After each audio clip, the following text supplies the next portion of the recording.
gracias y quedan 2 días de campaña, así que muchos éxitos a cada uno de ustedes y que les vaya muy bien, muchas bendiciones, gracias. Bueno, muchas gracias a Daniela Maturana y ahora vamos a darle paso a la docente Ángela Emilia Mena Lozano. Ella es chocuana, investigadora del colectivo ampliado de estudios afrodiaspóricos CADEAFRO, coordinadora del colectivo Aprendiendo con Freire de la Universidad de Antioquia. Es licenciada de Psicopedagogía y Administración Educativa de la Universidad Tecnológica del Chocó Diego Luis Córdoba. Especialista en planeación, evaluación y administración de proyectos socioeducativos de la Universidad Pedagógica Nacional. Maestra en Educación, Docencia e Investigación de la Universidad de Santander, México, con estudios en doctorado en Educación en la Universidad de Antioquia. La maestra Mena Lozano, etnoeducadora, se ha desempeñado como docente de la Universidad Tecnológica del Chocó Diego Luis Córdoba en Quibdó y en la actualidad es docente de Pedagogía de la Facultad de Educación de la Universidad de Antioquia. Sus líneas de trabajo son principalmente la formación de maestros y maestras, el diseño curricular, las pedagogías críticas, la etnoeducación y la cátedra de estudios afrocolombianos, desde las cuales ha adelantado trabajos de docencia, investigación y proyección social en diseño curricular y producción de materiales educativos, en sistematización de experiencias educativas, construcción colectiva de modelos pedagógicos con enfoque étnico afro y textos escolares etnoeducativos para el Ministerio de Educación y la Gobernación de Antioquia. Esta mesa de etnoeducación indagará en las estrategias para integrar la etnoeducación en la escuela, sobre los mecanismos para que realmente se cumpla con la cátedra de estudio afro y sobre la importancia del componente étnico en la educación. Le recordamos nuevamente a la moderadora que serán 3 preguntas, las cuales los candidatos tendrán 2 minutos para responder. En la pantalla se guiará por un cronómetro para el momento en que ellos finalicen su tiempo. Bienvenida.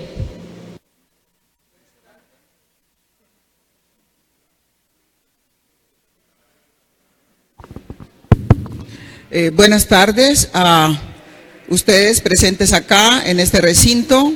Buenas tardes también a quienes están siguiendo este evento vía streaming. Buenas tardes a el candidato y las candidatas a representaciones colectivas por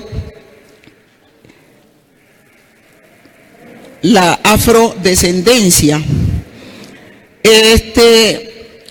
Voy a contextualizar un poco esta mesa, no porque los candidatos no tengan la información, sino muy por el contrario, para recoger algunos elementos de lo que aquí se han planteado y de por qué estamos acá en esta mesa con los candidatos a representaciones afro. Y lo voy a hacer sosteniendo que para todas y todos es conocida la invisibilización y marginalización de las personas afrodescendientes, indígenas y rom o gitanas en Colombia, al punto que solo hasta 1991 el Congreso reconoce tal diversidad étnica como constitutiva del Estado colombiano. No por dádiva de los legisladores, sino producto de las movilizaciones y reclamaciones de estos pueblos, principalmente de los indígenas y los afrodescendientes, por hacer parte de los lugares de poder en la toma de decisiones de los destinos de la nación, como sí lo han hecho tradicional, consuetudinariamente, la población mestiza. En el caso de los afrodescendientes, para el 2005, la población ascendía a entre 20 y 22% del total nacional. Esto es más o menos 8.6 y 9.5 millones de personas que han venido construyendo desde antaño grandemente, contribuyendo a la construcción de este país en todos los ámbitos, a su riqueza humana, social, cultural, infraestructural y económica. Sin embargo, los asentamientos de estas poblaciones se caracterizan por una condición social marcada por la exclusión territorial, la marginalización social, económica y política, al punto que siempre obtienen los primeros lugares en los índices de necesidades básicas insatisfechas. Digamos que una ganancia de tal visibilidad y de las luchas es la presencia hoy más que nunca de personas afro, aspirantes a cargos de representación popular como ustedes aquí presentes, unos por los partidos tradicionales o alternativos y otros, la mayoría, por la denominada Circunscripción Especial de Comunidades Negras, Afrocolombianas, Raizales y Palenqueras. Otra de esas ganancias, en cuanto a visibilidad y empoderamiento de las comunidades afrodescendientes en nuestro país, tiene que ver con el acceso a una cultura educativa oficial que reconozca sus raíces, costumbres, prácticas en lo que se denomina etnoeducación, que está consignada en la Ley 115 de 1994 y en la Cátedra de Estudios Afrocolombianos, Decreto 1122 de 1998, que busca posicionar la cultura afrocolombiana, afroamericana y africana en los planes de estudio, también como una estrategia de contrarrestar las múltiples formas de racismo estructural en la sociedad y en la educación. Con ese marco básico y acudiendo al conocimiento que sé ustedes tienen al respecto y que ya de hecho han hecho aquí algunos planteamientos en el marco y en el transcurso de este evento, voy a formular solo dos preguntas, porque digamos que la primera en clave de agenda, ya ustedes han respondido bastante de ella. Voy a hacer una precisión. Cuando ustedes van a estar conversando con el público y conmigo, y yo les voy a hacer una ceñita con estos, cuando les falte 5 segundos, así que ustedes me van a estar mirando también a mí, para que seamos muy juiciosos y sintéticos a la hora de utilizar nuestro tiempo, de tal suerte que si alguien utiliza menos del tiempo, no se lo voy a compensar después, porque le va a quitar tiempo a los otros y tiempo general al evento. ¿Les parece? ¿Les parece? No, es que el cronómetro va a marcar y yo voy a estar pendiente que se ganen sus 2 minutos, ¿verdad? ¿Les parece bien así? ¿Sí? Muy bien. Muchas gracias. Así que la primera pregunta tiene que ver, como posibles legisladores, ¿ustedes cómo articularían etnoeducación, educación superior, desarrollo económico, territorio y paz? Esa es la primera pregunta para todos ustedes. Como posibles legisladores, ¿cómo articularían etnoeducación, educación superior, desarrollo, territorio y paz? Empecemos izquierda a derecha, luego nos devolvemos. Bien, qué pregunta más enredada. ¿Cómo articularía en educación superior con desarrollo económico, territorio y paz? Bueno, aparentemente son temas aislados, pero van intrínsecamente juntos. Primero, porque la etnoeducación es esa herramienta que nos facilita a las comunidades identificarnos, que nos permite a nosotros como comunidades,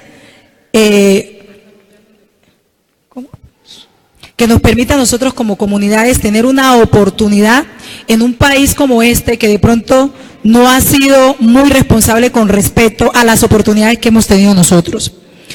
Esa educación permitiría, obviamente, tener, no digamos un trato preferencial, pero sí tener ciertas gabelas con respecto a nuestras poblaciones. Nosotros sabemos que, por ejemplo, en el Pacífico, de cada 100 estudiantes que ingresan que terminan el bachillerato, de pronto 2 terminan sus estudios en la educación superior.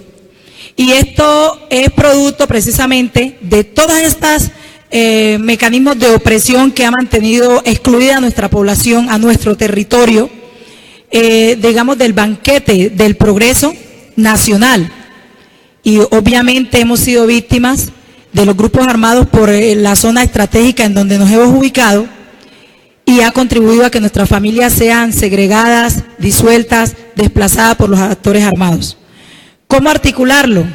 Por medio de un compromiso, partiendo de una herramienta que tenemos que es obviamente esa ley 70, de la cual hace parte la etnoeducación como herramienta de desarrollo, para que de nuestras comunidades nosotros podamos aprovechar al máximo cada uno de nuestros saberes, cada uno de nuestros conocimientos y podamos a partir de allí forjar una hoja de ruta que nos permita mejorar nuestra calidad de vida, bien sea desde la educación superior, desde nuestro saber como, desde nuestro saber ancestral, si queremos hablar por decir algo,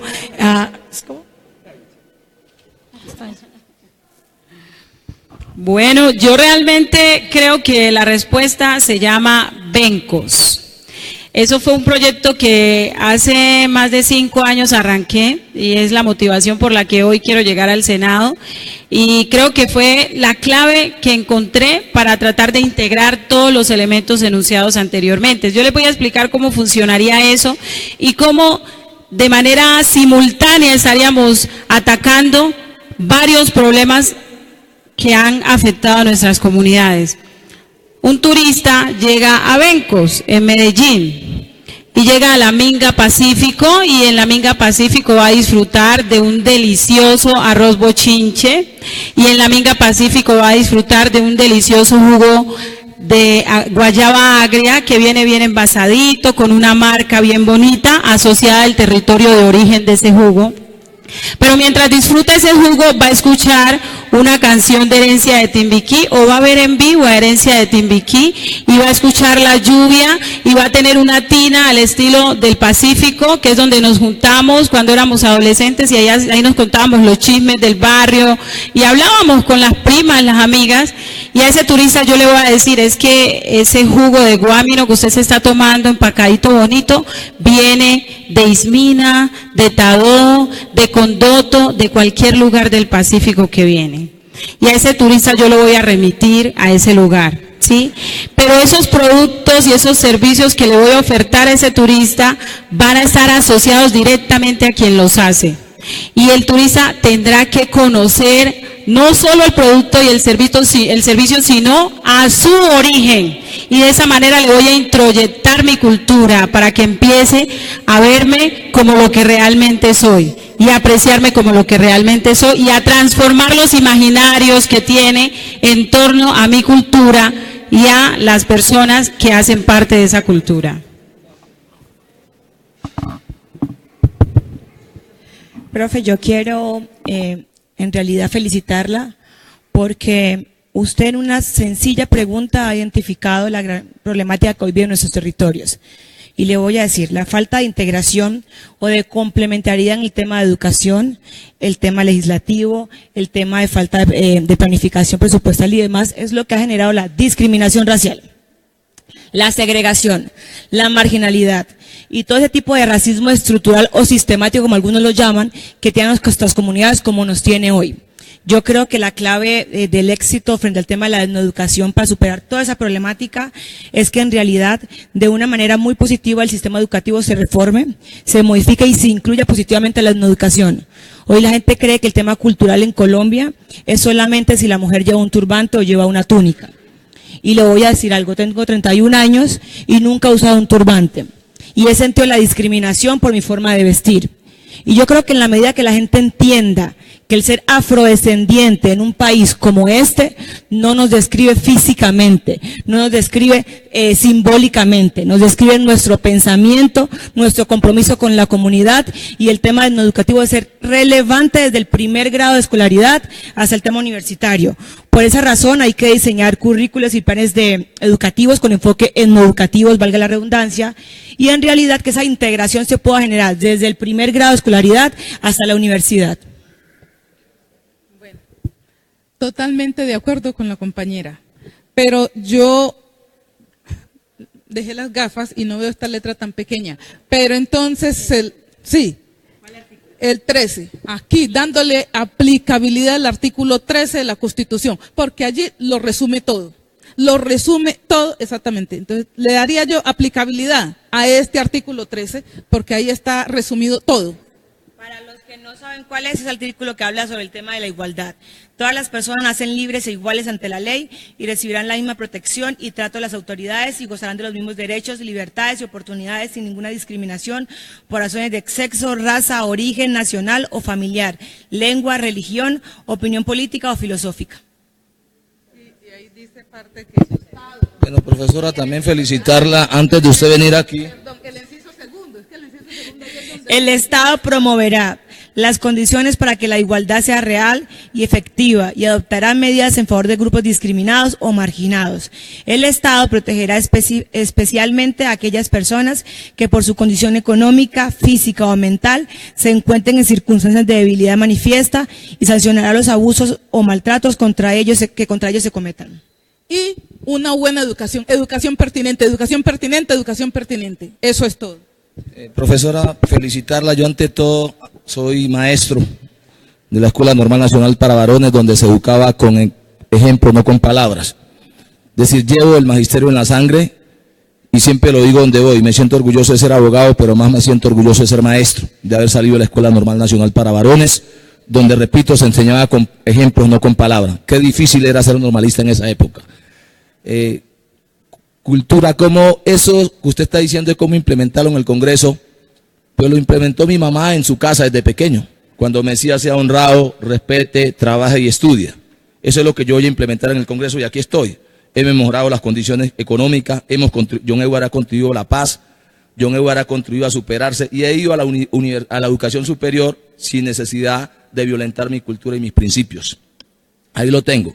Pero yo más allá de eso quiero decirle que está ya conectado, hay que hacerlo efectivo. Que un pelado, por ejemplo, y lo estamos haciendo desde Senafro, cómo cogemos un pelado a través de las becas que ofrece el Estado, lo llevamos a la educación superior, bajo el tema de que los honestos también podemos progresar sin cambiar su cultura y luego le ofrecemos oportunidades de empleo con la información que compartimos, porque ahí lo complementamos, para que él sea empresario. Pero hay una parte bien interesante, hay que copiar el modelo norteamericano. Yo tuve la oportunidad de ser consejero superior de la Santiago y ahí conocí a Santiago, que lo trajeron muchos de tema étnico aquí a Colombia, y él me decía, John Edward, él hizo un doctorado en diásporas africanas, y lo trajeron aquí con Mentira Oscar Gamboa para dictar una conferencia, y yo me sentaba con él, porque una vez el rector Celín le dijo, el único que está aquí peleando por los negros sos tú, y yo pude tener un secretario académico allá negro, colocamos el decano, que fue Germán David Torres Vivero, hoy secretario de Educación del municipio de Buenaventura, lo hice yo en mi condición de consejero superior, ahí lo tuve sentado como negro, y él me decía, mire, nosotros en Estados Unidos, lo primero que hacemos con el negro es elevar el ego,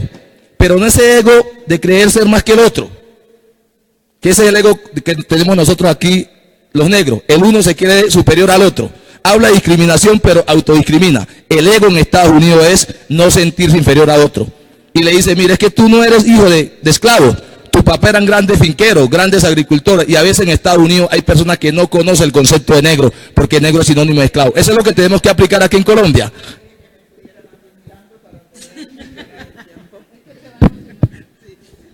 Se emociona. Sí se emociona, muchísimas gracias. Paulo Freire, pedagogo latinoamericano del Brasil, sostiene que los problemas de la educación no son solo problemas pedagógicos, sino que son también problemas políticos. Y nuestro líder político, Diego Luis Córdoba, sostenía que por la ignorancia se desciende a la servidumbre y por la educación se asciende a la libertad. Ustedes han venido recorriendo en sus discursos un poco las agendas, un poco conceptualmente también que harían, más la CEA, la Cátedra de Estudios Afrocolombianos, hace parte ya de la política pública nacional y el decreto 1122 del 98 cumple este año 20 años. ¿Ustedes qué harían? Cada uno, ¿qué haría en concreto para materializar lo establecido en la legislación en materia de etnoeducación y Cátedra de Estudios Afrocolombianos? Bien, una pregunta muy interesante. Yo mi último cargo fue coordinar el programa de educación y cátedras de estudios afrocolombianos de la Gobernación de Antioquia y ahí tuve una experiencia muy amarga, porque como afro y exconsultiva de comunidades negras y mujer negra orgullosa, empoderada de esto, que es mi causa, llegué supremamente motivada, muy motivada, y quienes están en este tema étnico aquí en la ciudad lo saben. Llegué organizando la casa, buscando las plazas, buscando herramientas que permitieran, obviamente, darle la facilidad a ese docente que está ya en la vereda, la quinta porra, me disculpan la expresión, para trabajar pertinentemente la cátedra de estudios afrocolombianos. Y el primer tropiezo que me encontré fue que no había voluntad del gobierno departamental. Había que visibilizar la cátedra, y como periodista, afortunadamente, mis amigos, colegas me hicieron mucha divulgación, radio, televisión, todo lo que quisieron. Y eso fue motivo de malestar, porque no podíamos trabajar desarticulados de la Secretaría de Educación Nacional, de la Secretaría de Educación Departamental, siendo que venían unas directrices del Ministerio de Educación Nacional. Eso me frustró muchísimo, y fue una de las cosas que me motivó también a aceptar mi postulación al Congreso. ¿Por qué? Porque aunque voy al Senado, sé lo indispensable, lo necesario que es para nosotros tener un senador que se dé la pelea, pero que tenga sentido de pertenencia, que lo ame, que lo lleve en la sangre y que se atreva a crear un nuevo movimiento con sentimiento, sentido de pertenencia realmente, de amor por lo suyo, para que desde allí demos la pelea y hagamos que se cumpla desde el Ministerio de Educación, que simplemente en todo el departamento, en todos los departamentos, desde preescolar hasta en la universidad, es la única manera como vamos a acabar el racismo. ¿Y sabe qué? Me llevó una sorpresa, que lo primero que hice cuando llegué al cargo fue a mis superiores contarles qué era eso de cátedra de estudio afrocolombiano y qué era en educación. Y yo, sorpresa, mi superior, siendo de tez blanca, terminó diciéndome: doctora, soy afrodescendiente, me siento orgulloso de ser afrodescendiente, y dejé más de 20 funcionarios de la Secretaría de Educación siendo afrodescendientes y felices con el tema de la cátedra. Desafortunadamente no hubo oportunidad. Muchísimas gracias. Voy a recordarles que mientras están en sus exposiciones, miran al público, me miran a mí, porque yo voy a estarles mostrando cuando les falten 5 segundos para que logren cerrar y concluir.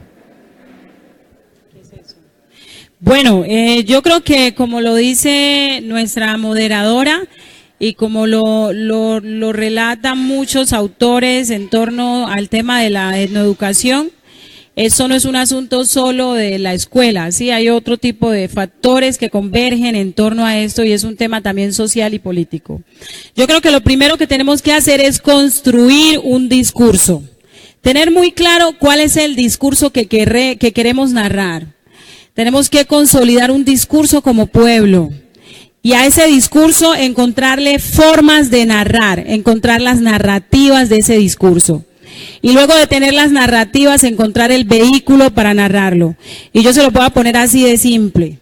A nosotros nos vendieron la idea o nos introyectaron la idea de la inferioridad racial y todos esos cuentos apoyados en la iglesia, es decir, la religión en general, la ciencia que se inventaba cosas como que nuestro cerebro era más pequeño, o la religión que decía que éramos descendientes del hijo maldito de Noé y que por eso éramos inferiores y estábamos llamados a ser esclavizados.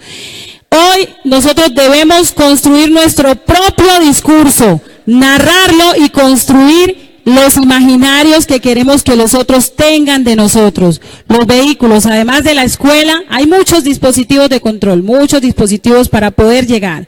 Tenemos la televisión, tenemos la radio, tenemos el internet, tenemos muchas formas de contar y de narrar nuestro discurso, pero lo primero, insisto, es tener el discurso, y allí nos apoyaremos en la política, es decir, ya el tema de adoptar la política pública, la norma, el instrumento legal va a ser indiferente. Lo importante es saber qué queremos narrarle al mundo, eso es lo importante.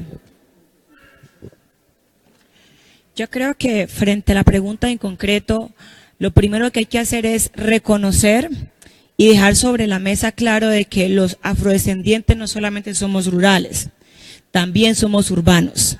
En la medida que ese reconocimiento de los territorios urbanos afrodescendientes en el país se vaya brindando, la gente va entendiendo que no solamente hay que enseñar la cátedra afrocolombiana o afrodescendiente en territorios rurales. Yo creo que en realidad la cátedra debe desarrollarse en todos los territorios del país, tanto en la población afrocolombiana como en la mestiza o en la indígena, para que la gente deje de lado tanta marginalidad y tanta discriminación. Yo también tuve un episodio cuando, como mencionaba la compañera Daisy, yo recuerdo que a todos nos tienen que haber contado la famosa historia de cómo salieron los negros en el país. Y el famoso dicho de que era que Dios creó un río y el río lo que tenía era purificación de cuerpo y de alma. Y entonces que había un grupo de negros que estaba tirado en un rincón y que ese fue el último que llegó y que los negros llegaban aquí, se atravesan y iban quedando blancos. Y hubo un grupo de negros que quedó marginado, que quedó reseñado en un lugar y cuando llegó se había acabado el agua del río.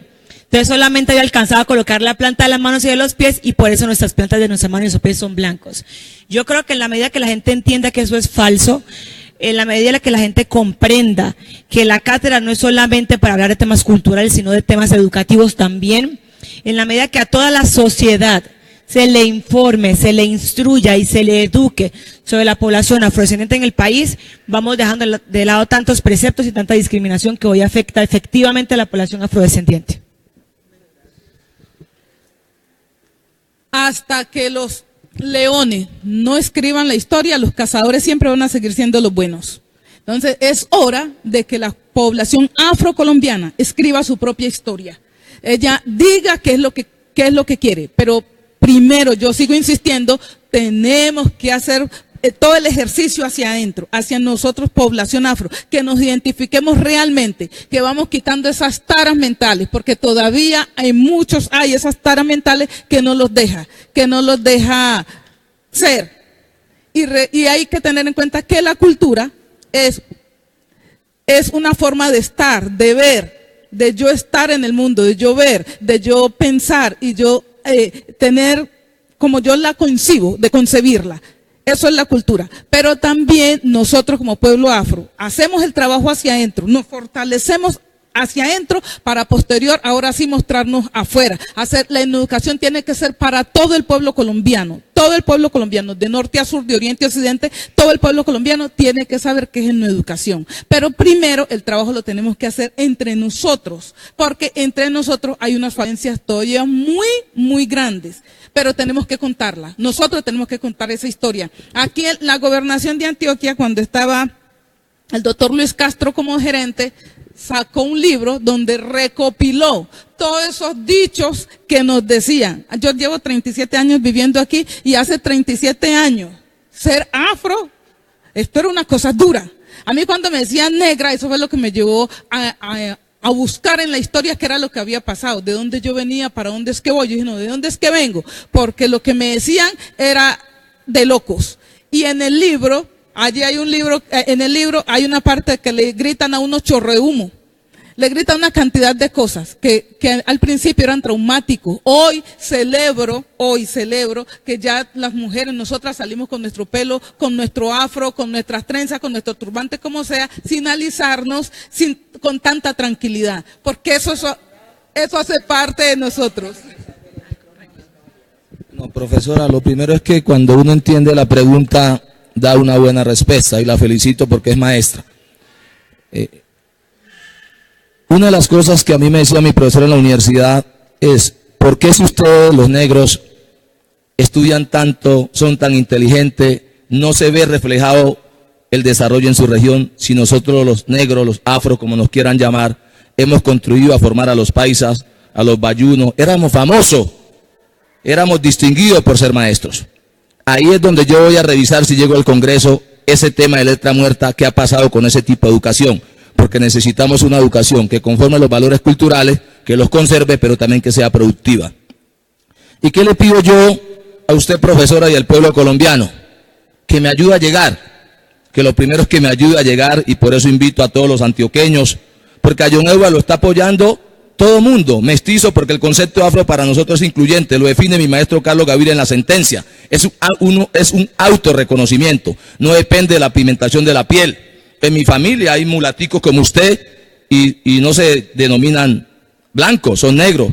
Entonces es una mezcla. Eso es lo primero que tenemos que hacer, llegar, porque mientras que nosotros aquí estamos debatiendo este tema de gran importancia y hemos hecho un gran esfuerzo económico para llegar a Medellín, yo que salí de Bogotá, allá afuera las mafias, los mismos que no conformen con las credenciales de la Constitución, de la elección ordinaria, están repartiendo plata, tienen a los mismos negros esclavos tratando de quedarse con estas dos curules. Y entonces a eso también estamos llamando un proceso a la transparencia, solicitarle al registrador nacional, porque de nada sirve que estemos aquí debatiendo si las mafias de la política, los que tienen padrinos políticos, están listos. Yo inmediatamente llegue, me reúno con usted, profesora, y con todos los actores de ese decreto para revisarlo, mirar sus debilidades y afianzar sus fortalezas. Le agradezco muchísimo la precisión. Una última pregunta para que pasemos, no sé si recogimos ya las preguntas del público, es concreta. ¿Ustedes han pensado en sus agendas políticas de dónde, cómo, de qué manera van a sacar recursos para plazas afro, formación de maestros, herramientas educativas y no educativas, teniendo en cuenta que en Colombia uno de los presupuestos que más se recorta es el de educación? ¿Tienen en sus agendas, tienen pensado el tema de recursos para plazas, para maestros, para instituciones educativas, para infraestructura, para materiales educativos? Dura esa pregunta. Bien, en realidad es un tema que no me he detenido a pensar, siéndoles muy honesta. Le quiero contar desde mi experiencia muy particular. Y es que pese a que desde el Ministerio de Educación Nacional se han venido haciendo unos concursos para etnoeducadores a nivel nacional, y aquí en Antioquia hemos tenido un grupo significativo de etnoeducadores, en mi experiencia, en el paso por la Coordinación Departamental de Educación de Antioquia, me di cuenta de que nuestras plazas han sido cambiadas en su gran mayoría para plazas mayoritarias. Como es un tema que no le duele a nadie, no le interesa, no tiene doliente realmente con poder político y compromiso, sencillamente para no tener que invertir por el tema de la educación, que cada vez recortan más los recursos, nos quitan lo poco que tenemos. Así que el panorama frente a nivel nacional es muy complejo. Habría que mirar realmente cómo nos damos la pelea con garras y dientes desde el Congreso, qué apoyo logramos para que desde el plan de desarrollo, como somos una población que tiene hasta ahora, así sea en papel, en unas condiciones particulares, nos puedan dar la gabela y nos puedan dar esa oportunidad, y teniendo en cuenta las experiencias anteriores, poder recuperar esas plazas. Pero si lo poco que tenemos nos lo están quitando desde la territorialidad, imagínense desde lo nacional buscar más plazas. Yo pedí más plazas en el departamento de Antioquia y me dijeron, es que van a pedir como 5.000 plazas, las que quería, voy a pedir 2.500. Las pedí para que me dieran siquiera 300, pero no dieron ni 300, ni siquiera las metieron. Entonces es un reto muy grande para quienes llegamos. De mi parte yo les digo que estoy comprometidísima con mi causa, porque esa es mi causa, y cuando esté en el Congreso daré todo lo que tenga que dar para que sea una realidad realmente la implementación de la Cátedra de Estudios Afrocolombianos y la etnoeducación, particularmente de nosotros los afro, porque los primeros llamados a educar no somos nosotros, que seguimos siendo esclavos y mendigos, la población mayoritaria, y no apoyamos a nuestros líderes. No hemos sacado el coraje suficiente para reconocer que somos grandes y que podemos transformar el país. Discúlpeme, por favor, insisto, atiéndame porque no me gusta quitarles el micrófono. Daisy, por favor. Bueno, yo creo que no en vano tenemos un decenio internacional para los afrodescendientes, ¿cierto? Todavía estamos en ese decenio. Y corren ríos de dinero, pero por los bolsillos de las agencias y las organizaciones de cooperación internacional, que identifican y plantean nuestros problemas, pero no las soluciones a ese problema, porque ellos viven de esos problemas. Yo creo firmemente que a través de lo que tiene que ver con la cooperación internacional podríamos pensar muy bien cómo jalonar recursos para inyectarle a estos temas de educación. Y ahí me gustó mucho lo que hizo ahorita la candidata al Senado por Antioquia, cuando hizo referencia al artículo 13 de la Constitución. Yo donde voy lo digo. El inciso segundo del artículo 13, que habla del derecho de igualdad, es la clave para todo esto. Nosotros no debemos estarle mendigando absolutamente nada al Estado. El Estado tiene un deber constitucional consignado en el inciso segundo del artículo 13, que reza que a él le corresponde adoptar tomar las medidas e implementar las condiciones para que aquellos sectores que han sido históricamente marginados alcancen lo que se llama igualdad real y efectiva. Y esa debe ser nuestra apuesta, articulada con todo lo que tiene que ver con el Decenio Internacional Afro, porque allí está corriendo la plata, pero no llega a nosotros, llega a los agentes de cooperación, no llevan sus profesionales de otras zonas, ni siquiera contratan a la gente local. Creo que combinando esos dos elementos podríamos pensar que ahí hay una buena posibilidad de recursos. Pues le cuento, profe, que sí hice la tarea. Es decir, como no sabemos qué va a pasar el 11 de marzo, pero como abogada soy de formación y sé que uno va a crear leyes, le presento mi modelito de ley. Aquí está, la tengo lista, preparada para presentar en el Gobierno Nacional, en el Congreso de la República. Si usted la ve, nomás espera que me pongan el número y el año, que espero que sea, pues probablemente si logramos llegar al Congreso de la República. Y mi ley tiene aproximadamente 6 capítulos, tiene 69 artículos y tenemos un capítulo específico para el tema de los etnoeducadores, para los talleres y escuelas de formación académica y etnoeducativa. Por esa razón, me gustaría que me prestara un correo electrónico, yo le hago llegar una copia del modelo y usted en su experiencia me ayuda también a construirla, porque con la corta edad que tengo, solamente tengo 31 años, y aunque eso no es un obstáculo porque tengo todas las capacidades para poder llegar al Congreso de la República, creo que me alimento con la experiencia de otras personas que ya han hecho la tarea, pero tenga la tranquilidad, tanto usted como el gremio de educadores, específicamente etnoeducadores en nuestro país, que con María Teresa Castro en el Congreso de la República no serán olvidados, no vamos a actuar como si no pasara absolutamente nada, y aquí está. Aquí está, aquí está. Está la ley, y si está la ley tiene que haber los recursos. Muchísimas gracias. Es usted, señor. Sí. El COMPES 3310, el COMPES 3310 de 2004. Hay varios COMPES que tienen que ver con la población afro, ¿cierto? Pero el COMPES 3310 le dice que los ministerios, los diferentes ministerios, los 13 ministerios son responsables de colocar la plata para precisamente mejorar las condiciones de vida de la población afro. Entonces, ¿qué es lo que hay que hacer? Hay que hacer el lobby para que esos COMPES que están a favor de nuestras poblaciones se cumplan. Porque ahí están los documentos, ahí están están las herramientas de ley, o sea, ya están ahí. ¿Qué es lo que hay que ser? Vigilante y garante de que eso sí se cumpla. Y lo otro, yo propondría entonces, en el modelo en Bello, por ejemplo, ya aquí a nivel de Antioquia o tal vez a nivel nacional, que se genere una estampilla a favor de los etnoeducadores, para que entonces se pueda llevar a cabo perfectamente esa labor en nuestras poblaciones. Entonces, una estampilla yo la propongo. No, profesora, muy clara su pregunta. Recursos para plaza. Nosotros los colombianos, en ocasiones, en teoría, pensamos que estamos viviendo en Europa, pero en la práctica vivimos en Colombia, uno de los países más corruptos del mundo, donde el 83% de la población colombiana no cree en los políticos ni en las instituciones del Estado.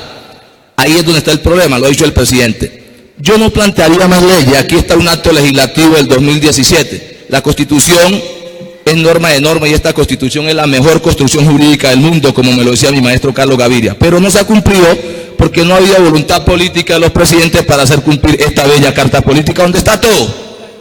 Unas ramas del poder público, unos derechos fundamentales, una acción de tutela para protegerlo, pero aquí en este país, lo digo como abogado litigante, asesor jurídico, no tenemos más derechos que los que podamos hacer valer. Esta Constitución se cumpla en la medida que haya, ojalá lleguemos nosotros, congresistas, con voluntad política, honesto y que realmente quieran el pueblo colombiano. Lo demás es mentira. Por eso es que estamos saltando a la política y queremos llegar, porque lo demás es mentira. Aquí si hay voluntad política, esta Constitución se cumple. Recursos. Un ejemplo de Pirri, el edificio más alto del mundo está en Dubái, y dice Pirri que Con lo que se ha robado aquí en Reficar, se construyen 3 edificios como el que está en Dubái. O sea, el problema de este país es de la corrupción. ¿Dónde vamos a conseguir los recursos? Pues persiguiendo a los corruptos. No podemos vivir en un país donde la gente se roba la parte de la salud, de la educación, de la alimentación de los niños, por Dios, que es el complemento de la educación. Con esa plata los perseguimos con fiscalía, con procuraduría, si son funcionarios también honestos, les aplicamos extinción de dominio y la plata está ahí para fomentar la educación. Porque aquí se volvió costumbre que la gente va a un cargo público, se roba la plata de la salud, de la educación, de la alimentación de los niños, y con esa misma plata viene el día de las elecciones a comprar votos para seguir robando en el Congreso.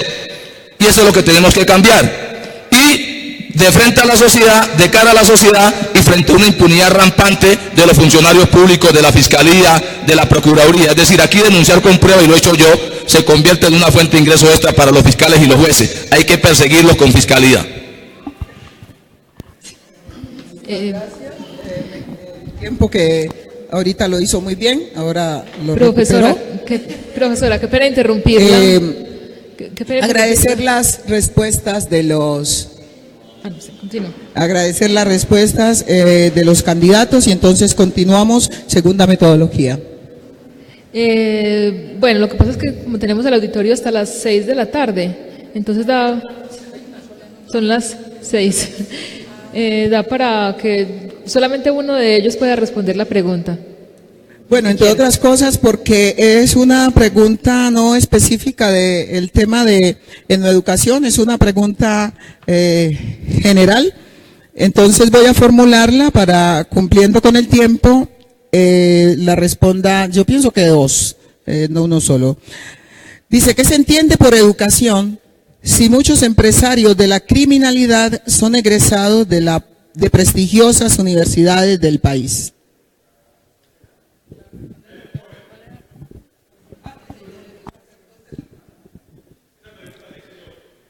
Pero discúlpeme usted, vamos a pedirle discúlpeme usted, dado que hay una metodología y que estamos vía streaming también, entonces para ser juiciosos en la metodología, si la pregunta es clara, permitamos que la respondan.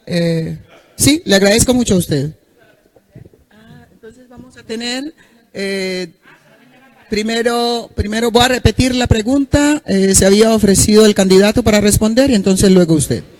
¿Qué se entiende por educación si muchos empresarios de la criminalidad son egresados de prestigiosas universidades del país? Bueno, en primer lugar, pues la educación es un elemento complementario no solo de conocimiento, sino de valores y principios. Y así nos enseñaron a nosotros en la normal. Por eso muy pocas veces usted ve normalistas con principios involucrados en corrupción. Lo que está pasando en el país es lo que nosotros venimos haciendo en Senáforo. Decirle a nuestros coterráneos colombianos y afro que un profesional corrupto le hace más daño a la sociedad que un campesino normal. Es vergonzoso eso. Pero ahí lo que refleja es un nivel de ambición desmedida, de falta de valores y principios, porque quienes presuntamente los hijos de la oligarquía de este país que estudian en Harvard, que estudian en Europa, son los que se han robado este país de frente, más no el campesino normal. Y ello por la inversión de valores, porque no hay condena penal, no hay condena patrimonial, no hay condena fiscal y lo más importante, no hay rechazo social. Muy bien, dado que estamos sobre el tiempo y la pregunta es muy concreta, voy a pedirles a ustedes que sean muy concretos. Yo creo que 30 segundos les da para responder claramente a esta pregunta. Bueno, precisamente hace más o menos 6 días se publicó una encuesta en la que yo figuraba entre uno de los 100 mejores candidatos al Senado en todo Colombia. Mi nombre está junto al nombre de otras personas que han sido senadores, que fueron presidentes, ya me imagino que sabrán de quién hablo, y algunos se atrevieron a cuestionarme en clave de que, bueno, si estás al lado o estás en la misma lista de, entonces, ¿cuál fue la valoración? La valoración fue simple, fueron 247 académicos, decanos, entre esos decanos, vicedecanos, quienes tuvieron unos criterios en clave de lo que era la formación, la trayectoria del candidato. Yo creo que una cosa es la formación, valga el pleonasmo, formal, es decir, ir a una universidad o a cualquier institución de educación básica o superior, y otra cosa es la formación en valores y lo que tiene que ver con la familia y el entorno. Creo que no podemos confundirnos allí.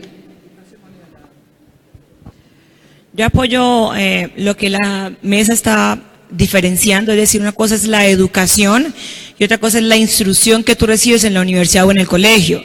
A ti te enseñan sobre temas de ciencia, matemáticas, religión, sociales, lo que sea, pero la educación en valores, en principios y en ética te la da el hogar. Por esa razón yo creo que uno cuando llega a escenarios públicos no puede olvidarse de dónde viene y quién trae como señuelo o como su espalda o bandera. La mía son mis padres y yo creo que yo no puedo hacer absolutamente nada que manche su memoria. Hoy ambos no están, pero mi papá me decía algo y es que tú eres el ejemplo de lo que tú dices y de lo que tú haces. Y yo creo que hoy a mis 31 años he sido demasiado correcta y jamás le he quitado absolutamente nada a nadie y soy javeriana y externadista. Precisamente uno de mis puntos de propuesta es que la familia vuelva a recuperar su papel educador, porque es la familia, ya lo dijimos aquí, es la familia quien educa realmente en principios y valores, la responsable de sacar ciudadanos éticos. Hoy la familia se trasladó a la escuela, cuando la escuela es la que debe trasladarse a la familia. Entonces es ahí donde tenemos que hacer énfasis y hacer toda una pedagogía para que nuestros niños hoy sepan, no cojan ese mal ejemplo que están viendo hoy, sino que empiecen a formarse y a fundamentarse en principios y valores. Bueno, la repetición de la repetidera. Claramente los conceptos son muy precisos y sí, una cosa es el conocimiento que te da la academia y otra cosa muy diferente es tu formación como individuo, tus valores como persona, ¿sí? Yo pienso que esta es una oportunidad única para que ustedes como electores puedan mirar de una manera muy crítica a cada uno de los candidatos que hoy postulamos nuestros nombres al Congreso de la República. Esto no se trata de títulos universitarios ni de ninguna condecoración. Aquí hay que escoger hombres y mujeres que tengan valores, capaces, comprometidos y que sus hechos hablen más que sus palabras. Muchas gracias. Muchísimas gracias entonces a María Teresa Castro Gómez, María Emperatriz Mosquera Rivas, John Eduard Zúñiga, Daisy Elena Bermúdez y Elsie Marmolejo Rivas Zúñiga y Daisy Elena Bermúdez, Elsie Marmolejo por haber respondido a las preguntas de esta mesa de Educación. Y nosotros también le agradecemos a usted, profesora.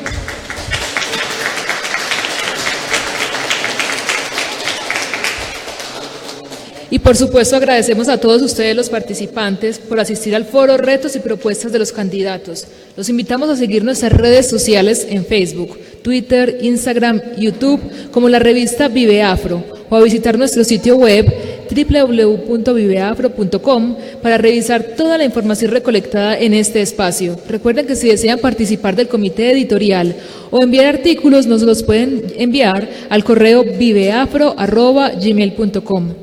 También pueden seguir a Uniclaretiana en Facebook y Twitter y en la página www.uniclaretiana.edu.co. De nuevo, muchas gracias a ustedes por asistir y a ustedes. Hasta luego.